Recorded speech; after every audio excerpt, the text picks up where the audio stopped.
Hello NEET aspirants. तो I hope कि तुम लोग रेडी हो अपना डाउट्स कॉन्कर करने के लिए और अपनी ट्रू पोटेंशियल को अनलॉक करने के लिए। मेरी जो आज की यूट्यूब वीडियो है वो डेडिकेटेड है एड्रेस करने के लिए तुम्हारे सारे क्वेश्चंस और कंसर्न्स को in regards to your journey to cracking the NEET exam. वैसे तो मेरे को ये सेशन तुम्हारा यूट्यूब लाइव पे लेना था, लेकिन क्या करें, मेरा पहला लाइव होना था and it just got so confusing, तो मैंने सोचा मैं रिकॉर्डेड वीडियो ही डाल दूं। ठीक है।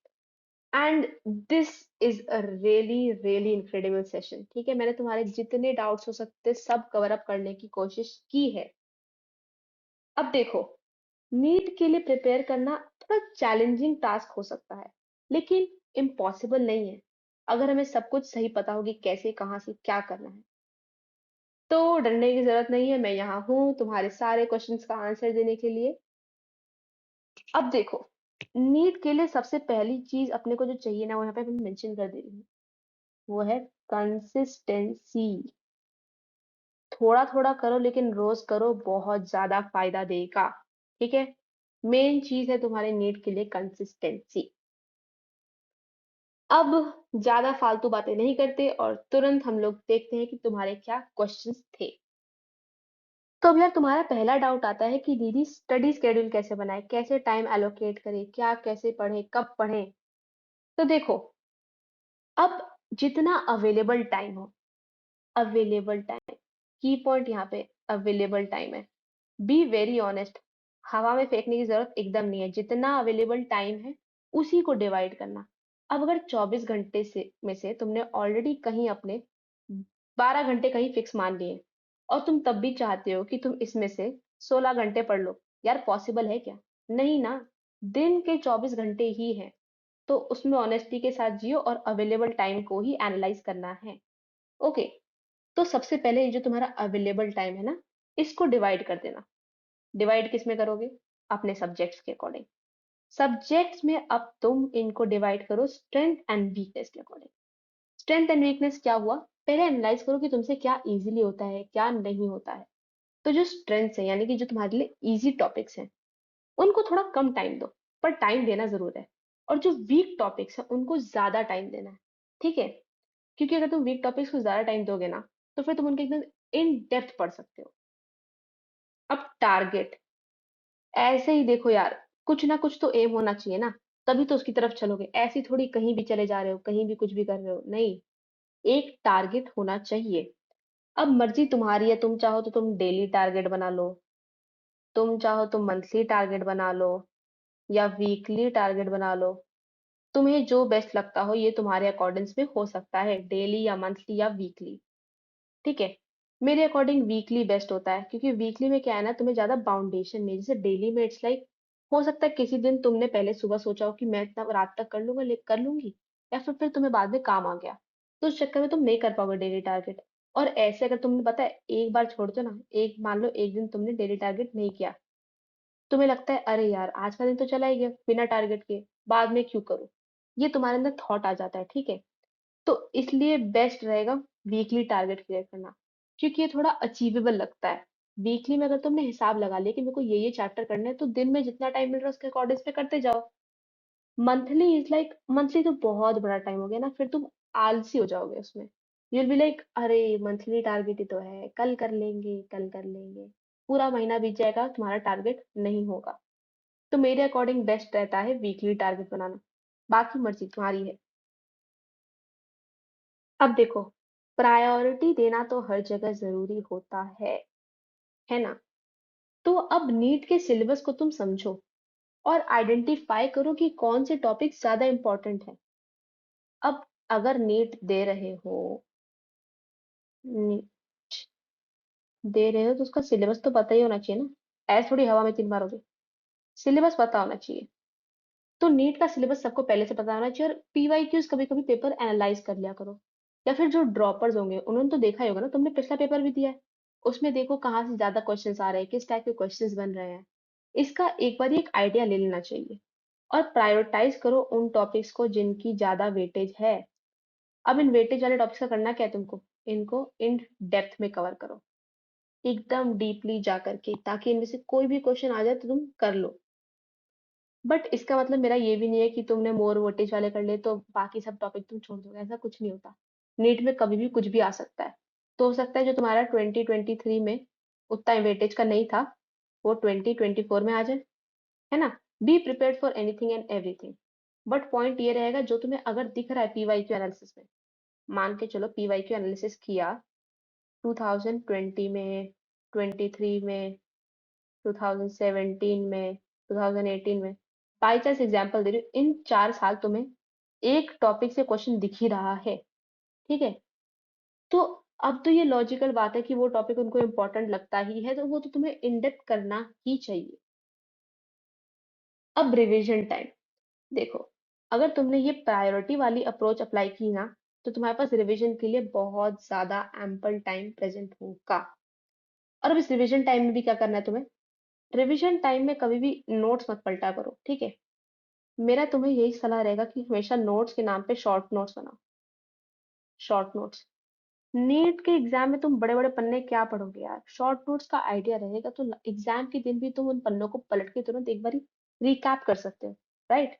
तो बनाओ शॉर्ट नोट्स। अब रिवीजन टाइम में ये शॉर्ट नोट्स नहीं पढ़ने, रिवीजन टाइम में तुम्हें करनी है practice. Practice makes a man perfect, सुना है ना सबने। तो सबको करनी है प्रैक्टिस। इस रिवीजन टाइम में जितना हो सके तुम उतने क्वेश्चन लगाओ। अब अगर तुमने, ये एग्जाम्पल देती हूँ क्या होता है तुम लोगों के साथ ना, प्रिपरेशन शुरू करी अभी, महीना चल रहा है जून, तुमने आज प्रिपरेशन शुरू करी, चैप्टर 1 to 5 के तुमने लगा लिए, हर चैप्टर से 200 क्वेश्चन। और फिर at the end of the day नवंबर में जाकर के तुम लगा रहे हो चैप्टर 13-14 के सिर्फ 5-6 क्वेश्चन। ये कोई लॉजिक नहीं है भाई। सबको इक्वलिटी दो, सबके same amount of question solve करने की कोशिश करो। ये तो ये ना, तुमने शुरुआत में एकदम एक्स्ट्रा मोटिवेशन दिखाई और फिर नीचे आते थे तुम एकदम ढीले पड़ गए। ऐसा नहीं होना चाहिए, ठीक है। ऐसे गोल्स रखो जो तो अचीवेबल हो, ऐसा रिविजन तुम्हारा स्केड्यूल होना चाहिए कि सब कुछ हो सके। हर चैप्टर इंपॉर्टेंट समझ के चलो। लेकिन जो ऑब्वियसली जो ज्यादा वेटेज वाले हैं, उनको ज्यादा तुम्हें ध्यान देना पड़ेगा, उनकी इन डेप्थ कवरेज जरूरी है। अब देखो, मान लो ऐसा कोई टॉपिक है, कुछ टॉपिक्स ऐसे थे जो तुम फालतू में टाइम दे रहे हो, लाइक जरूरी होता भी नहीं, तुम तब भी उसी के पीछे पड़े होगे कि मैं ये समझ जाऊं कुछ भी करके। क्या लॉजिक है यार। देखो, जैसे एक बहुत इजी एग्जांपल आता है मेंस्ट्रुअल साइकिल का। अब कुछ लोग यही समझते रह जाएंगे कि मेंस्ट्रुअल साइकिल में एलएच कैसे बढ़ गया, एलएच बढ़ गया तो एफएसएच कैसे बढ़ गया। ये क्या करना है भाई, बस याद रखो एलएच एफएसएच कहाँ बढ़ गया। तुम्हारी नीट की जो एक क्वेश्चन आएगा वो वन, तुम्हारा 4 मार्कर का एक एमसीक्यू है। एमसीक्यू के लिए जितना नेसेसरी उतना पढ़ो ना। तुम्हें डॉक्टर बनना है एमबीबीएस करके, पीएचडी करके डॉक्टर नहीं बनना है ना। तो इतना भी इन डेप्थ में मत घुस जाना, जहां तक नेसेसरी हो वहीं पे इन डेप्थ रहना है। अब हम आते हैं तुम्हारे स्टडी टाइम पे। गाइस, मेरा ये रिक्वेस्ट रहेगा तुमसे कि सब लोग कोशिश करना कि तुम सुबह जल्दी उठ के ही पढ़ना शुरू करो, क्योंकि रात में आधे ज्यादा तुम पढ़ नहीं रहे होते हो यार। तुम्हें पता है तुम रात को क्या कर रहे होते हो, ठीक है। रात को बस चैटिंग चल रही होती है, स्क्रोलिंग चल रहा होता है फोन पे। पढ़ाई तो बहुत कम कर रहे होते हैं, ठीक है, बहुत कम कर रहे होते हैं। मान के चलो अगर रात को जगते 10 लाख बच्चे ना, तो उसमें से 1,000 भी नहीं पढ़ रहे होंगे रात में, 1,000 से भी कम पढ़ रहे होते हैं। ऐसा तुम्हारा वो है नंबर, रात को नहीं पढ़ पाते हो, सीरियसनेस रही रहेगी रात को। तो पढ़ना क्या है तुम्हें सुबह। सुबह एक ऐसा टाइम है ना जब तुम्हारा माइंड एकदम फ्रेश रहता है, उसमें कोई डिस्ट्रैक्शन नहीं घुसा रहता। सुबह सुबह, सुबह सुबह उठे एकदम लाइट माइंडेड हो। सुबह थोड़ी ना तुम सोच रहे होते कि चलो इंस्टाग्राम स्क्रॉल करो, ये थॉट्स किसी को सुबह नहीं आ रहे होते। तो सुबह is the best time to start your day with studies obviously. अब सुबह को यूटिलाइज करना है इफेक्टिवली। यूटिलाइज करना है इफेक्टिवली, इसका मतलब क्या है। पहली बात तो तुम अपना दिन सुबह उठते ही ऐसा नहीं कि पढ़ना शुरू कर दो। पहले थोड़ी देर कुछ एक्सरसाइज एक्सरसाइज करो, योगा कर लो, मेडिटेशन कर लो, वॉकिंग कर लो। ज्यादा देर भी नहीं करना है, 30 to 45 minutes is fine. Okay. तो पहले तुमने किया सुबह उठ के योगा, मेडिटेशन या वॉकिंग। अब सुबह से मेरा मतलब, कुछ लोगों की सुबह 7-8 बजे भी हो रही होती है। नहीं, सुबह 7-8 बजे नहीं होती। सुबह तुम्हारे टाइम होते हैं बेस्ट, बताती हूँ, 4 AM, 5 AM, 6 AM। बस अब इससे आगे सुबह नहीं बची, सुबह यही है। सुबह उठना है तो इतने बजे उठो।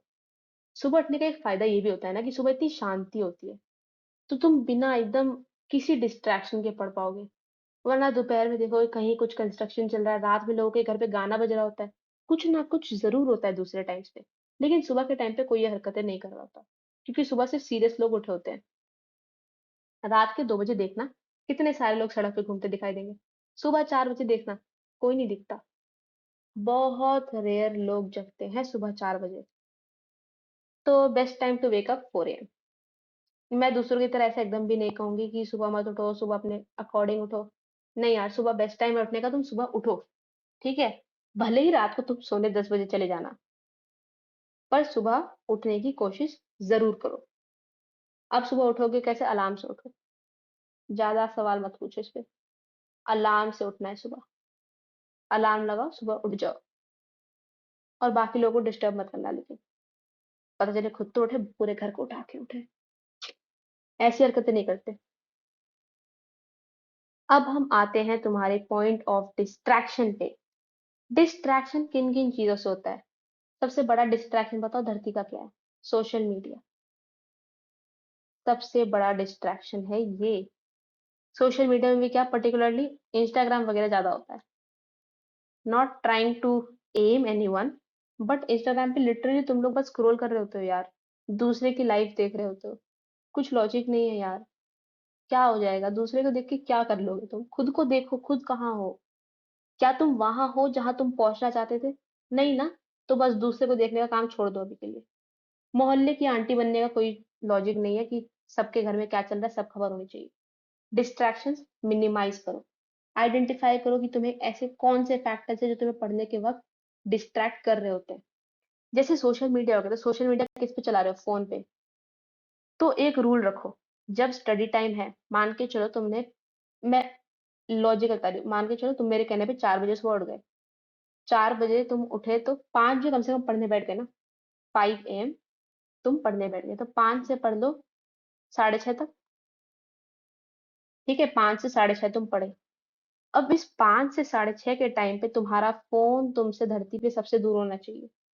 लाइक दूसरे के घर पे छोड़ाओ उस फोन को, मेरे को फर्क नहीं पड़ता। लेकिन अगर वो फोन तुम्हें डिस्ट्रैक्ट कर रहा है, अगर तुम्हारे अंदर ऐसी खुजली होती हो कि मैं देख लूं किसका मैसेज आया, वाइब्रेट किया फोन तो तुरंत उठा लिया तुमने, यार फिर फोन ना पड़ोसी के घर ही छोड़ाओ तुम। बेटर है तुम्हारे लिए यही। वरना कंट्रोल करना सीख लो कि वो साइड में बैठ के फोन भी, किसी का कॉल भी बज रहा है बेस्ट फ्रेंड का, तुम ना उठाओ।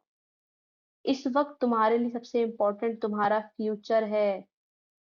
दोस्ती गई भाड़ में। यार दोस्त हुआ भी तो तुम क्या कर लोगे?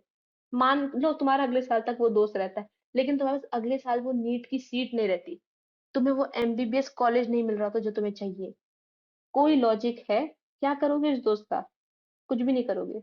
बस उसके साथ अभी भी घूमने जा रहे थे, पहले बाद में भी घूमने जाओगे। ये सब मत करो।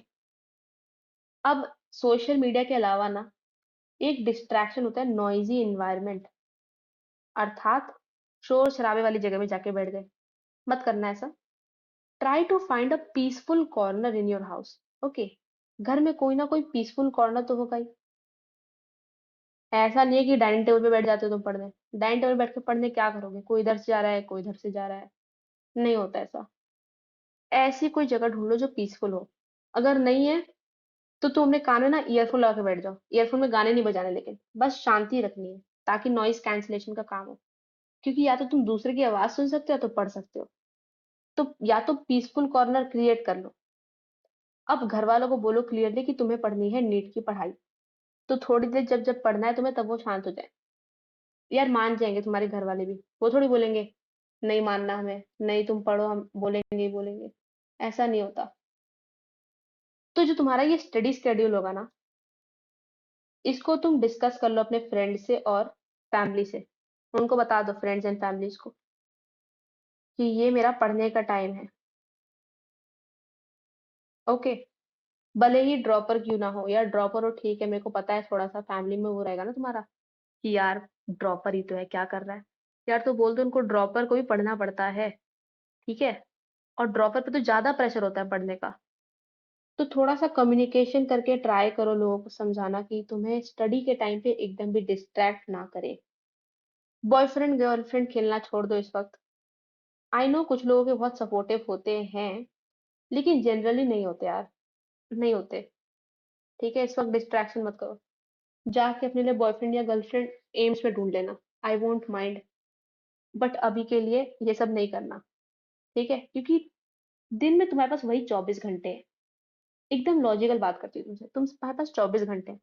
उस 24 घंटे में कम से कम 1 घंटा तो इनसे बात करने में लगा दोगे, है ना? अब दिन का 1 घंटा कैलकुलेशन कर लेते हैं। 300 दिन का कितना हुआ? 300 घंटा। 300 घंटा, समझ रहे हो 300 घंटा क्या होता है? क्या होता है 300 घंटा? 300 घंटा मिलते हैं तुम्हारे बना करके 12.5 डेज। अप्रोक्सीमेटली 13 दिन तुम उनसे बात ही करते रह गए यार, तुम्हारी नीट प्रिपरेशन के टाइम पे। कितनी बात करोगे? कितना बोलते हो? मत बोलो इतना। नहीं है टाइम अभी तुम्हारे पास एकदम भी। तो इन सब के बीच में नहीं रहना है ना। अब आता है हमारा इशू प्रोक्रास्टिनेशन का। कल पे काम टाल देना। क्यों टाल देना? अब देखो, इसको तुम्हें एक्सप्लेन करती हूँ कैसे चलता है ये काम। मान के चलो तुमने अपना स्टडी शेड्यूल ऐसा बनाया, तुम्हें 1.5 घंटा हर सब्जेक्ट के लिए रोज पढ़ना है। तो 1.5 घंटा हर सब्जेक्ट के लिए, 3 सब्जेक्ट हो गए तुम्हारे। बॉटनी जूलॉजी एक ही में काउंट कर लो। तो तुम्हारे पास 3 सब्जेक्ट हो गए। कितना घंटा हुआ तुम्हारा? 4.5 घंटा। ये तुम्हारा सेल्फ स्टडी का टाइम बता रही हूँ मैं। तो तुम अब 4.5 घंटा डेली पढ़ते हो। मान के चलो आज तुमने 4.5 घंटा नहीं पढ़ा। अगर एक दिन में देखो 24 घंटे में, तो तुम्हारे पास 6.5 घंटा कम ही है यार। लेकिन अगर यही 4.5 घंटा तुम नहीं पढ़े, अगर तुमने मान लो एक हफ्ते ही छुट्टी ले ली, एक हफ्ते तुमने कुछ नहीं पढ़ा, तो ये 4.5 घंटे का क्या हो जाएगा? 4.5 घंटे का 3.5 आवर्स बन जाएगा। बैकलॉग लग गया पूरा। अब इस 31.5 आवर्स को तुम भले ही रोज रोज में 4.5 की जगह उसके बाद तुम जा करके 6 आवर्स क्यों ना कर लो, पर तुम्हें इस टाइम को कवर अप करने में बहुत टाइम लग जाएगा। पीछे रह जाओगे तुम। ऐसा नहीं करना है। कोशिश करनी है कि रोज पढ़ो, प्रोक्रास्टिनेशन नहीं करना है। ठीक है? और अवेयर रहो खुद से कि तुम प्रोक्रास्टिनेट कर रहे हो, ऐसा नहीं कि तुम्हें पता ही नहीं है कि तुम प्रोक्रास्टिनेट कर रहे हो। अब नेक्स्ट चीज, लास्ट टास्क को स्मॉल वंस में ब्रेक कर लो। लॉजिकल बात है। अब तुम सोच के बैठे हो कि मैं आज के दिन में एक चैप्टर कर लूंगा, और चैप्टर भी ले लिया तुमने जेनेटिक्स। ये पॉसिबल लग रहा है तुम्हें थोड़ा सा भी? नहीं लग रहा। उस चैप्टर को तुम ब्रेक डाउन कर दो 3 दिन में, हो जाएगा फिर वो। एक दिन में करके बैठोगे, तुम्हारा इतना जेनेटिक्स होगा ना, उसके बाद वाला कोई चैप्टर होगा। क्योंकि तुम सोचो कि अरे जेनेटिक्स तो किया ही नहीं, आगे कैसे बढ़ूं। नहीं होता ऐसा। तो एकदम ऐसे टास्क रखो कि वो मैनेजेबल हो। ओके? तभी तुम्हें जाके मोटिवेशन आएगी। वरना फिर क्या होगा कि तुम्हें डिमोटिवेट हो जाओगे यार खुद ही को। तुम सोचोगे यार आज तो किया नहीं, कल कैसे कर पाऊंगा, मेरा प्रिपरेशन छूट जाएगा, ब्ला ब्ला ब्ला। मैनेजेबल टास्क होने चाहिए। अब गोल होना ही चाहिए। देखो, जो मैंने तुम्हें स्टडी आवर बताया 1.5 आवर्स का, भले ही तुमने अपने एक वो बना रखा हो, टारगेट बना रखा हो 1 हफ्ते का, लेकिन तुम्हें ये बताना चाहिए कि तुम उस 1.5 घंटे में क्या कर रहे हो। वरना क्या होता है ना, देखो, मैं तुम्हें एक जनरल बात बताती हूँ। स्कूल में हम लोग क्या करते हैं? 3 आवर का पेपर देते हैं। 3 घंटे में तुम कितने क्वेश्चन सॉल्व कर पाते हो? एग्जाम के दौरान तुम 20 क्वेश्चन सॉल्व कर लेते हो, है ना? लेकिन अब तुम यही काम अगर घर में कर रहे हो, तो तुम्हें वही 20 क्वेश्चन सॉल्व करने के लिए 6 घंटे लग जाते हैं। इधर उधर सोचते सोचते फिर काम होता है। क्योंकि तब तुम्हें लगता है अरे टाइम बाउंडेशन तो है ही नहीं, ये कर लो वो कर लो, आराम से कर लो, गाना सुनते हुए कर लो। इसलिए तुम्हारे पास एक गोल जरूर होना चाहिए। तुम्हें खुद को पता होना चाहिए तुम्हारी स्पीड कितनी है, उसके अकॉर्डिंगली अपने गोल को सेट करो। अब देखो, ये जो स्टडी सेशन वाला पॉइंट है ना, ये सबके लिए नहीं है। कुछ लोगों के लिए है। कुछ लोगों को ऐसा होता है कि वो अगर ज्यादा देर तक पढ़ लेना एक बार में, तो उनको मेंटल फटीग हो जाता है, वो लोग थक जाते हैं, बोर हो जाते हैं। ये सब चीजें होती हैं। वैसे तो तुम्हें बोर नहीं होना चाहिए। तुम्हें ये सोचना चाहिए कि इस नीट तक पहुंचने के लिए बोरियत is not an option. NEET crack करना है तो बोरियत से उठना पड़ेगा। लेकिन टू कंसिडर दोज पीपल, तुम 1.5 घंटे नहीं पढ़ना चाहते लगातार, तो एक काम कर लो, उस 1.5 घंटे में आधा-आधा घंटे का स्टडी टाइम बनाओ और उसके बाद 5-5 मिनट का ब्रेक लेते चलो, ठीक है? लॉजिकली फिर लोगों का तुम्हारा बाकी लोगों का तुम्हारा 90 मिनट में सेशन खत्म हो जा रहा होगा एक, तो तुम्हारा टाइम लगेगा 105 मिनट। ये डिफरेंस ज़रूर देखना लेकिन।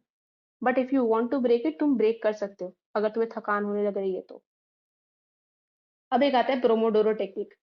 प्रोमोडोरो टेक्निक कहता है कि 25 मिनट पढ़ो, 5 मिनट ब्रेक लो, ओके?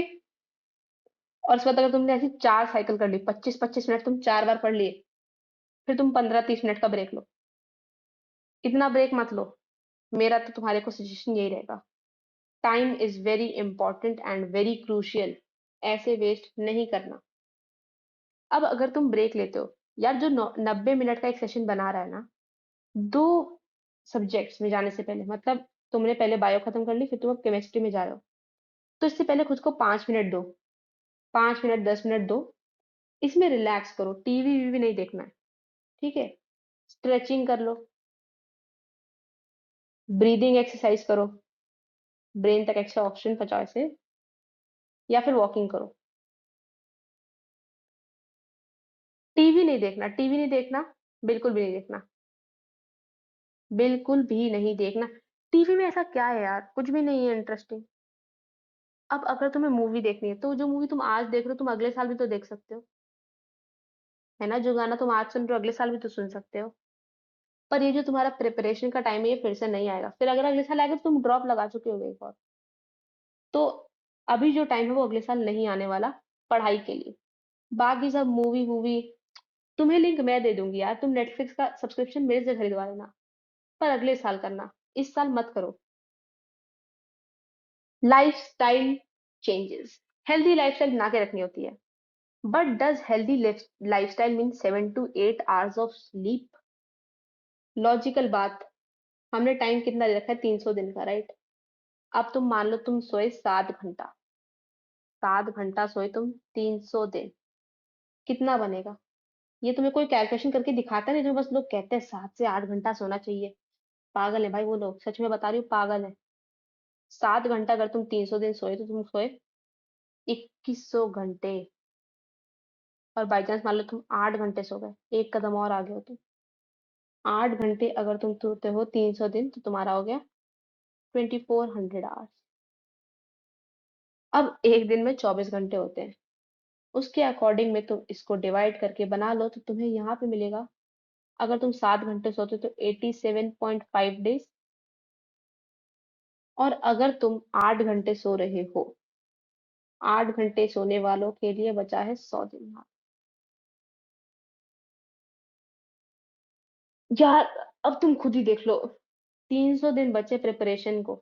मैंने 300 दिन लिया है एक एवरेज तुम्हारे लिए। बाकी मैंने तुम्हारे घूमने फिरने के दिन ऑलरेडी हटा दिए, मेरे को पता है तुम सीरियस रह ही नहीं सकते पूरा टाइम।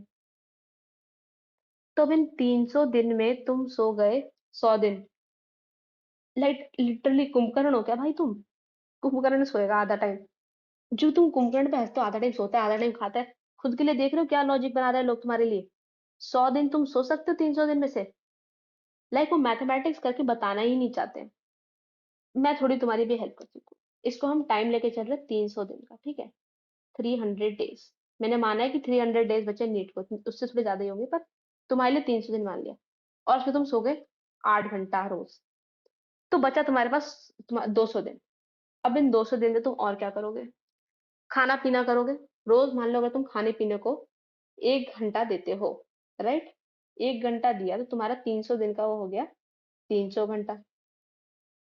300 घंटा यानी कि 12.5 डेज। 12.5 डेज फॉर योर खाना पीना। इससे ज्यादा ही टाइम लगाते होगे, 1 घंटे थोड़ी खा लोगे ब्रेकफास्ट लंच डिनर। कुछ लोगों को आदत होती है धीरे धीरे खाने की। अब इसके अलावा तुम्हारा मान के चलो पूरे दिन में नहाना वहाना भी तो है ना तुम्हारा। तो ये मिसिलरी एक्टिविटीज के लिए, नहाना इधर उधर घूमना, 1 घंटा और दे दिया मैंने, तो 12.5 दिन और हो गए। अब इसके अलावा तुम इतने नॉन सोशलाइट तो हो नहीं, दिन के कम से कम 2 घंटे तुम वेस्ट करोगे ही। सोशल मीडिया पे दोस्तों से बात करते हुए तुम लगाओगे ही। इतनी तो तुम्हें खुद से उम्मीद है। तो मुझे कैसे नहीं हो सकती? तो अब तुमने लगाए दिन के 2 घंटे। अब लॉजिकली तुम्हारे पास क्या हुआ? 25 दिन तो ऐसे ही माइनस हो गया। अब इसमें तुम कोचिंग जाते होगे बहुत से लोग, तो एक दिन में कोचिंग का 6 घंटा लगता है ना मेरे ख्याल से, है ना? 6 घंटा लगता है, इफ आई एम करेक्ट, लगता है ना? 6 घंटा। लगना तो चाहिए तुम्हारा 6 घंटा। तो अब तुमने 75 डेज दे दिए कोचिंग को। 300 दिन में बात हो रही है ये तुम्हारी सब अभी तक। इसके अलावा और कुछ बचा तुम्हारे टाइम पास के लिए? नहीं, चलो मान ले तुम्हारा टाइम पास इतने में खत्म हो गया। मैं इससे ज्यादा तुम्हारा टाइम पास नहीं करा रही अब। तो अब तुम्हारे पास कितना टाइम बचा है खुद के लिए, खुद की सेल्फ स्टडी के लिए? एक बार जरा कैलकुलेट करोगे? नहीं कर पा रहे तो मैं कर देती हूँ ना। तुम्हारे पास बचा सिर्फ 75 डेज। ये तो वही हो गया, तुमने लास्ट मिनट में पढ़ाई शुरू कर ली। लास्ट मिनट में पढ़ाई करो या फिर ऐसे पढ़ाई करो, फिर तो कुछ डिफरेंस ही नहीं बचा धरती पे। थोड़ी सी कैलकुलेशन में आओ। दूसरों की बात पे एकदम अंधभक्त बन के फॉलो मत करते जाओ। ठीक है? 8 घंटे सोना बहुत ही बेवकूफी भरा आइडिया है। मत सोना 8 घंटे प्लीज। मत सोना। Healthy diet. Healthy diet, yes, healthy diet is very important. Nutritious diet खाया करो। कुछ फ्रूट्स ऐसे होते हैं ना जिनसे तुम्हारा ब्रेन बूस्ट होता है, ब्रेन की एक्टिविटी बूस्ट होती है। वो सब ट्राई किया करो। जैसे एक मैंने सुना है नाम, ब्रह्मी। ये एक फूल होता है, ठीक है? ब्लू कलर का फूल दिखता है तुम्हें। उसको पानी में डाल के लोग पीते हैं। ट्राई कर सकते हो। It boost the activity of the mind, तो yes obviously you can try. Almonds खाओ। हेल्दी न्यूट्रिशियस डाइट खाओ। ऐसा नहीं कि ज्यादा ऑयली खा रहे हो, ज्यादा फैट्स खा रहे हो, ऐसा मत करना अपने साथ। फिजिकल एक्टिविटी हमेशा होनी चाहिए। यार ऑब्वियसली इसमें तो हमने फिजिकल एक्टिविटी ऐड ही नहीं की तुम्हारे लिए। सोचो, 12.5 दिन तो भी बचा तुम्हारी फिजिकल एक्टिविटी का। उप्स। वो तो तुम्हें माइनस करना ही पड़ेगा, फिजिकल एक्टिविटी जरूरी है।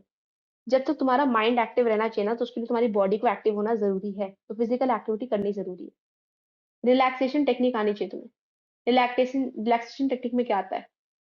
मेडिटेशन आती है। मेडिटेशन या योगा या फिर डीप ब्रीदिंग। बेस्ट है डीप ब्रीदिंग करो, ज्यादा टाइम वेस्ट भी नहीं होगा। है ना? 5-5 मिनट डीप ब्रीदिंग कर लिया करो। इससे फायदा क्या है ना, कि कुछ लोगों का मैंने सुना है, तो मेरे को बोलते हो कि दीदी हम नीट का पेपर नहीं दे पाए थे क्योंकि पेपर देख के डर लगना शुरू हो गया था, तो हमने पूरा टाइम पेपर अटेम्प्ट नहीं किया। यार सोचो, तुमने पूरा साल मेहनत किया, फिर तुम लास्ट में जाके डर गए। नहीं होना चाहिए ना, इसलिए तुम्हें रिलैक्स करना आना चाहिए खुद को। तो relaxation technique is very important. Relaxation technique, physical activity, healthy diet, ये बहुत इंपॉर्टेंट है। 7 से 8 घंटे की स्लीप बिल्कुल भी इंपॉर्टेंट नहीं है। अब मैं एक और चीज यहाँ पे तुम्हें बताती हूँ ना, कि तुमने कभी कभी सुना होगा, वैसे तो एकदम लास्ट के लिए है, पर तुमने कभी कभी ऐसा सुना होगा कि टीचर्स बोलती कि लास्ट के टाइम पे पढ़ाई मत किया करो, कोई नया कॉन्सेप्ट मत पढ़ा करो। यार मैंने एकदम तुम्हारे पास की जनरेशन की हूँ, मेरी एज तो पता ही है ना। तो अब हम लोग उस टाइम के लोग हैं जो एग्जाम से 24 घंटा पहले पढ़ना शुरू करते हैं, तब भी एकदम 30 में 30 लाते हैं। तो ऐसा तो तुम्हारे साथ नहीं है। अगर बाई चांस अभी कोई कॉन्सेप्ट छूट भी जाता है तो लास्ट के टाइम पे तुम पढ़ सकते हो। वैसे तो तुम्हारे एकदम नेट के एंड के टाइम की बात थी, मैंने अभी बता दिया तुम्हें। अब हम आते हैं एक बहुत ही इम्पोर्टेंट कॉन्सेप्ट पे, जो है टाइम मैनेजमेंट का। कितने लोगों को स्ट्रगल हो रहा है टाइम मैनेजमेंट से, दीदी साथ में ये नहीं हो रहा, दीदी वो नहीं हो रहा। पहली बात तो ना, जब तुम टाइम मैनेजमेंट करो ना, तो इसमें तुम रियलिस्टिक बनो थोड़े। रियलिस्टिक, एकदम ऑनेस्ट बातें करो खुद से।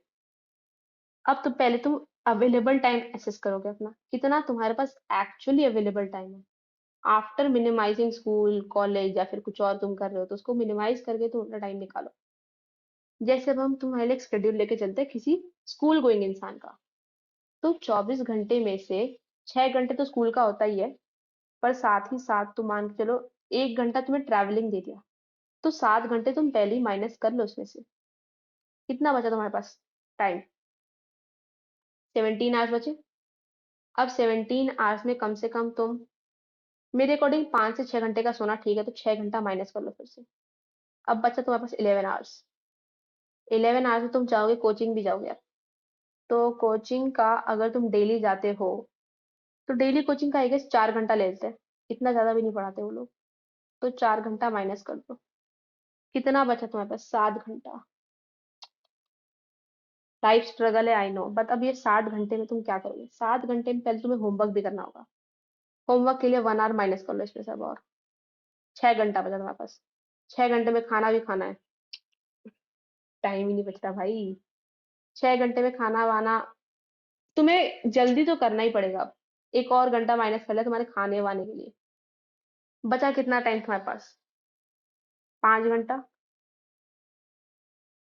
5 घंटा बचा ना, मैंने तुमसे बस 4.5 घंटा पढ़ने को कह रही हूँ।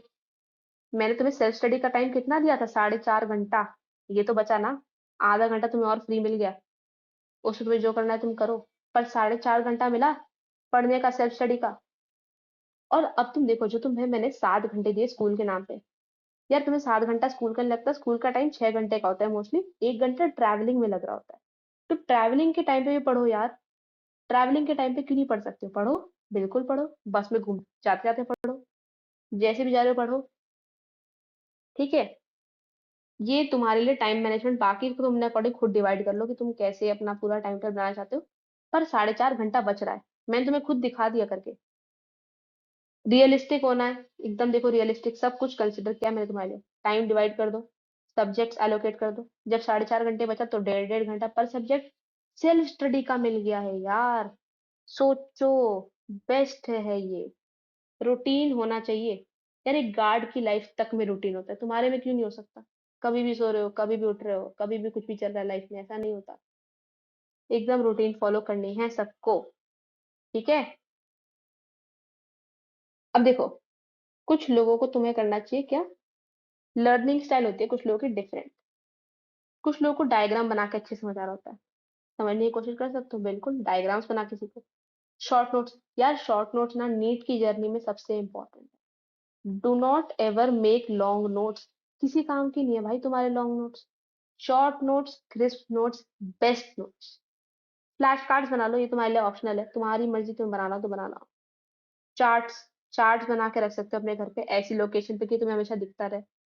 बट दिखता रहे तो देखना भी है उसकी तरफ, ऐसा नहीं जिस तरफ वो है, उस तरफ से आंख दूसरी तरफ कर लिए तो, ऐसा नहीं करना।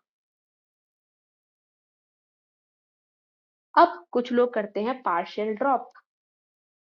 मान लो तुमने ले लिया बीएससी, बीए, या फिर कुछ लोग बायोटेक भी कर सकते हैं, तो बायोटेक।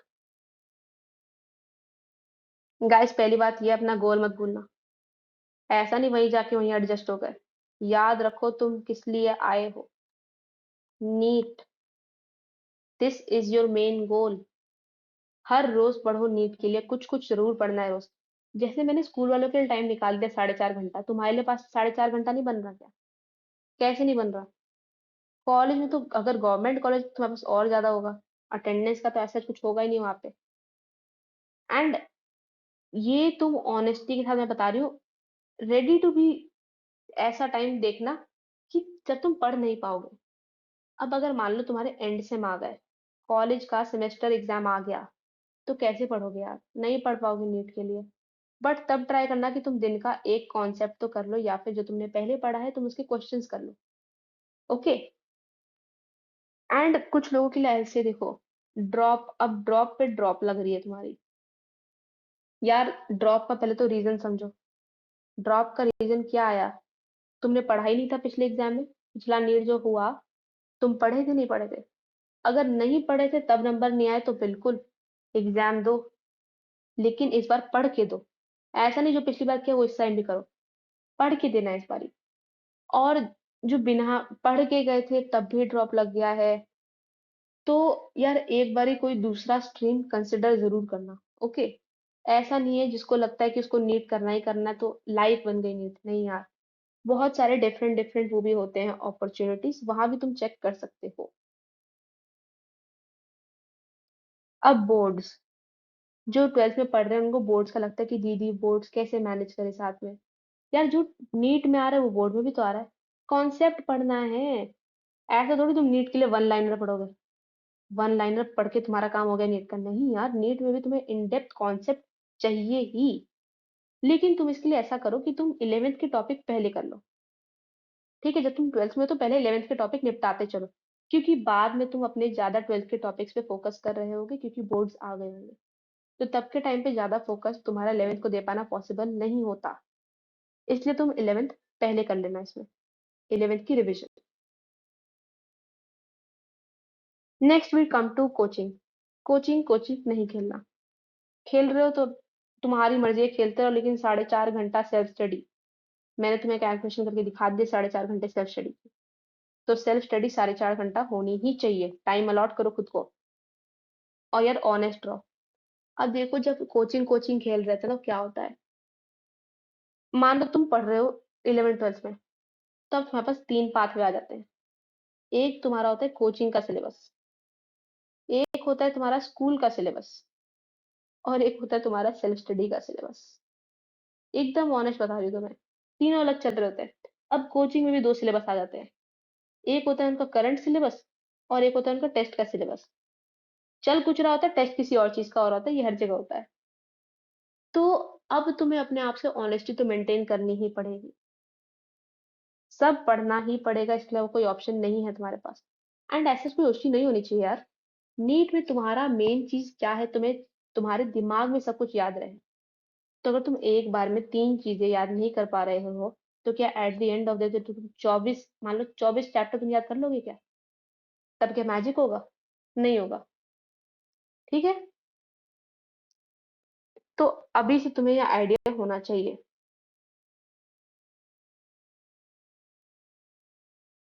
अब आती है एक बहुत ही इंपॉर्टेंट चीज, mock test analysis.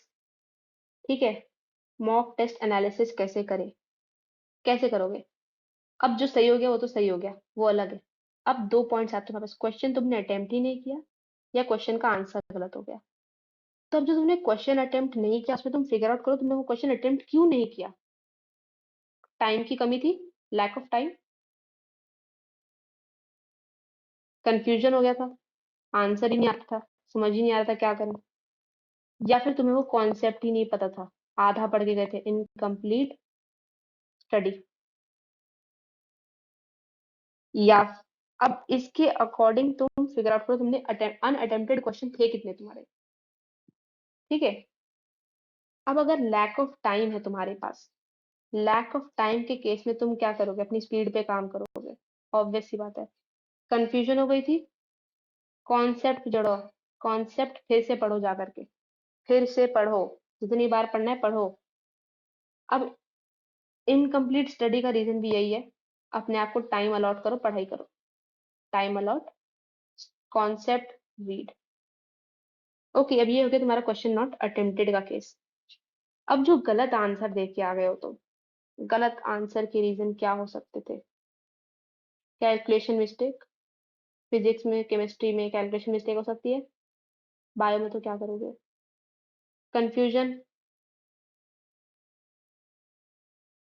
Did not know, did not know. अब कैलकुलेशन मिस्टेक हुई है तो क्या करोगे, प्रैक्टिस करो, ऑब्वियस सी बात है, कैलकुलेशन मिस्टेक है तो प्रैक्टिस करो। कंफ्यूजन कैसे हुई, तुमने क्वेश्चन ही पूरा नहीं पढ़ा, क्वेश्चन पढ़ा समझ ही नहीं आया। यार बेसिक कॉन्सेप्ट फिर से देखो एक बारी, और क्वेश्चन को अगली बार से अच्छे से पढ़ना सीखो, सीख जाओ पहले ही। अब जो आता ही नहीं था उसमें तुम्हें कॉन्सेप्ट फिर से पढ़ना हो, यही तुम्हारे पास ऑप्शंस हैं। एंड गाइस, इसी के साथ मेरे पास अभी तक जितने भी तुम्हारी क्वेरीज थे मैंने सब सॉल्व कर दी है। ठीक है, कुछ बचा हो तो तुम बता देना। एंड ये तुम्हारे लिए कितना हेल्पफुल था वो भी एक बार तुम मुझे कमेंट में बता दोगे तो अच्छा लगेगा। थैंक यू सो मच पूरी बात मेरी सुनने के लिए, इतना मेरे को बेयर करने के लिए, thank you so very much. Take care, study well and consistency बना के रखना।